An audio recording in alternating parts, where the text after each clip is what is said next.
সম্মানিত ভিউয়ার্স, আসসালামু আলাইকুম। আজকে ঈদ মৌসুমে আজকে আমরা অনেকে আসছি চরমরদাল হতে। আসলে যারা পুরাতন প্রত্নতাত্ত্বিকভাবে দর্শনীয় যারা দেখতে ইচ্ছুক, তাদের জন্য আমি আজকে একটি ব্লগ ভিডিওর মাধ্যমে আসছি সুযোগ করে দেওয়ার জন্য দেখার। আসলে ওই জায়গার নাম হয়েছে ওয়ারি বটেশ্বর, যে পুরাতন প্রত্নতাত্ত্বিক একটি জায়গা, নিদর্শন একটি জায়গা, রাজা বাদশার যে জায়গা। আসলে ওই জায়গার মধ্যে এখন পরিত্যক্তভাবে এটা পড়ে আছে, আর সরকারিভাবে এটা একটি জাদুঘর হিসেবে রূপান্তর করা হয়েছে এবং সাধারণ মানুষের জন্য দেখানোর উন্মুক্ত করা হয়েছে। আসলে আপনাকে দেখানোর জন্য আজকে আসছি, দেখেন, আসেন। এখানে এখানে এই জায়গাটি একজন কৃষক তার বাড়ির আঙিনার পাশে যে খনন করার কাজ করতে যা দেখতে গেছে যে একটি প্রত্নতাত্ত্বিক রত্ন পাওয়া গেছে। তো সে রত্নটা সে চিনতে পারছে না। আসলে সে গ্রামবাসীকে দেখানোর পরে সে বলতেছে যে এটা আসলে কি রত্ন এটা। তারপরে দেখেছে না, এখানে একজন সম্ভবত রাজা বাদশাহ এখানে বসবাস ছিল। তখন দেখার ফলে আস্তে আস্তে আস্তে আস্তে এটা খনন কাজ করতে করতে দেখা গেছে যে বিশাল বড় একটি পুরাতন একটি ভিটা পাওয়া গেছে আর কি। তখন ভিটাটা পাওয়া গেছে 2000 সালে। এখানে এখন লেখা আছে, যদি কারো ইচ্ছা থাকে যে না এই জায়গায় আসার জন্য, তাহলে দেখেন এই লেখাটি, দেখাও সুন্দর করে লেখাটি কাছে নিয়ে দেখো।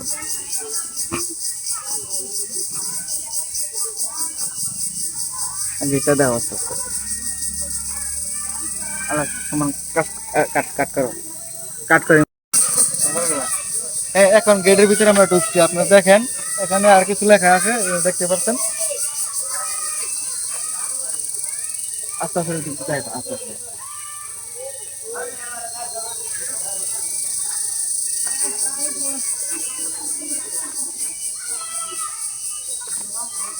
এই যে তাদের ব্যবহৃত কিছু ওই যে বলা হয় যে আমরা যে বলি যে কূপ কূপ বলতে, আর আমরা ইন্দারা বলি বা নলকূপ বলি, এই কূপ বলি তারা খনন করার পরে দেখা গেছে।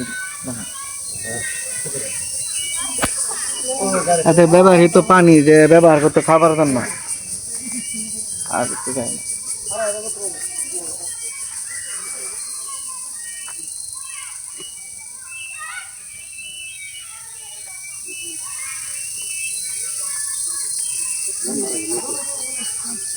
গোটা দেখো, গোটা গোটা এখন থেকে পরিত্যক্ত ভাবে এখন এটা পড়ে আছে, এবং বাড়ির যে মানুষের ব্যবহারকৃত যে জ্বালানি জিনিসপত্র রাখা দিয়েছে, আসলে এটাকে দেখশন করার মতো কোনো সরকারি ভাবে কোনো লোক টুক আসে না, এবং কি তার কোনো পাহারাদার নাই বা সিকিউরিটি নাই। সেই বিধায় মানুষ যেভাবে আসছে সেভাবে ব্যবহার করতেছে, আসলে মূল্যায়ন দিতেছে না। আসলে এটা যে আমাদের একটি ঐতিহ্যবাহী একটি স্থাপনা, এটা আমরা না দেখলে আমরা বুঝতে পারবো না। আসেন আর কিছু দেখাই। এদিক দিয়ে ঘুরতে ঘুরতে, হ্যাঁ একবারে চারিদিকে ঘুরে। এটা একটি ওয়ারি বটেশ্বরের গড়নগর দৃশ্য। এই জায়গার মধ্যে একটি দরবার ছিল, তারা যে দরবার বসতো কি যে বিচারালয় যেটা বলে আমরা গ্রাম্য ভাষায়, যে বিচারালয় যে কার্যক্রম চলতো, এই কাজ এই জায়গার মধ্যে তারা এই জায়গার মধ্যে বসে তারা বিচার কার্যক্রম শুরু করতো আর কি। আরো নিদর্শন জায়গা আছে, দেখতে থাকেন।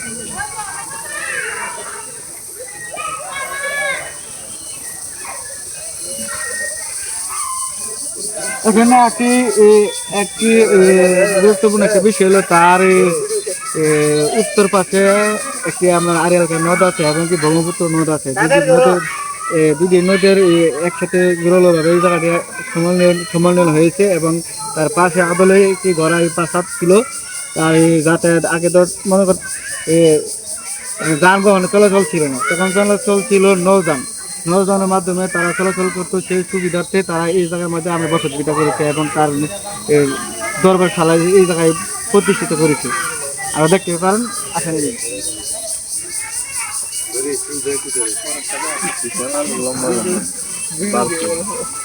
দেখো আসলে দেখার মতো আসলে কিছু নাই, সব কিছু এখন মাটির নিচে চাপা পড়ে গেছে, এবং আমরা সেই যে পুরাতন যে দৃশ্য আমরা দেখবো, যে আসলে সেরকম কিছু নাই। খনন করে মাটির নিচ থেকে তা দেখা হয়ে গেছে 2018 সালে। তা এটা খনন করার ফলে এটা আবার নতুন করে আবার ভরাট চলেছে। ভরাট করার পরে এখন আর দেখার মতো কিছু নাই। তারপর আমাদের ওই জায়গাতে একটা প্রত্যন্ত একটি জায়গা, যা আমরা আসলে এখানে না আসলে আমরা বুঝতে পারবো যে মানুষের যে আদলে যে এত পুরানো যে এই জায়গার মধ্যে স্থাপত্য গড়ে উঠেছিল এবং অনেক উন্নত একটি জায়গা ছিল। আমরা না আসলে বুঝতে পারবো না। আসলে আমাদের যে এলাকা, আমাদের নিজের এলাকা ধরতে গেলে বোঝা যায়। কারণ হলো আমরা আমরা অনেক মূল্যায়ন একটি জায়গা, আমরা কিন্তু নিজেরা না আসার ফলে বা না দেখার কারণে অবহেলিতভাবে এই জায়গাটা পরিচিত করে আছে। তারপর আমরা দেখতে আসছি, যাচ্ছে দেখাচ্ছি যতটুকু পারি আপনাকে দেখাবো। এই দেখো নিশ্চয় কি কি পাওয়া গেছে। দেখো এই বুটি দেখো।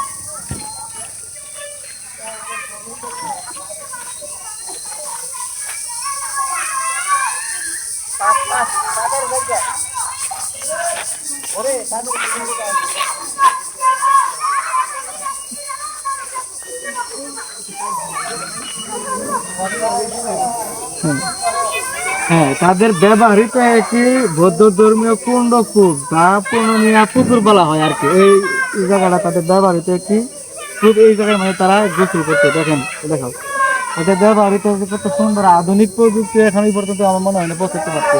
তারা 1 বছর আগে কি সুন্দর একটি গোসলের জন্য একটি বাথটব তৈরি করছে, দেখে কত সুন্দর করে দেখো বাচ্চা।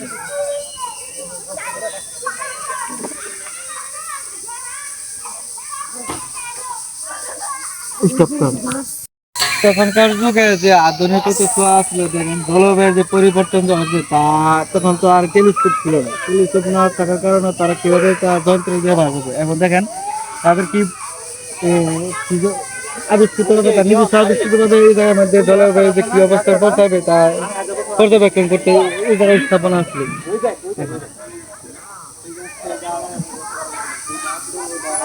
এখন দেখেন সকলকে উন্নতি করে দেওয়া হয়েছে, আসছে সবাই এখানে আসছে। দেখো সবাইকে দেখো